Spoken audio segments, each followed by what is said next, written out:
tubaye ikaze mu kiganiro noza imyandikire mugezwaho n'inteko y'umuco. Ni ikiganiro kidufasha gukosora amakosa akunze gukorwa mu myandikire y'Ikinyarwanda.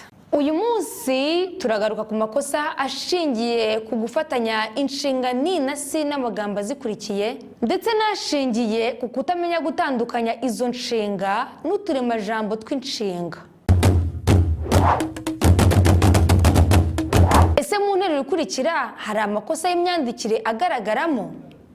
Niyo wabivuze ariko se wabikoze?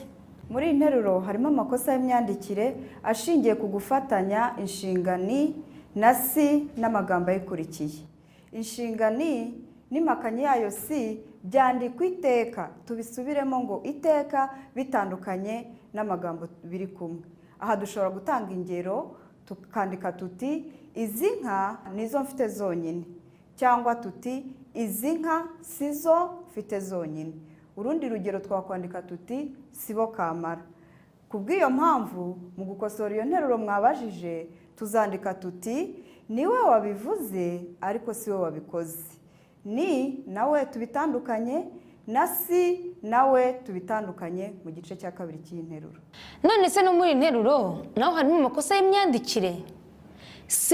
Narangije kwiga kuko mwarimu aratubwira ngo nimwige neza muzatsinda. Murakoze cyane. Nibyo koko muri interuro haragaragaramo amakosa abiri y'imyandikire ashingiye ku gutandukanya uturemajambo tw'inshinga ni na si n'amagambo turimo ariyo sintaha na nimwige.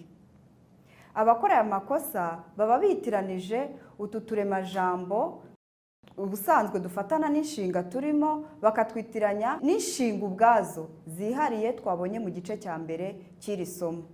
Buri gihe rero akaremajambo ni na si byandikwa bifatanye n'inshinga birimo.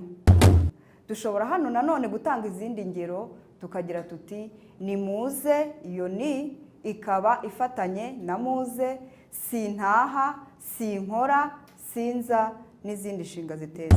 Bityo tukaba twakosora iyo nteruro mwabajije tugira tuti sintaha ntarangije kwiga kuko mwarimu ahora atubwira ngo nimwige neza muzatsinda.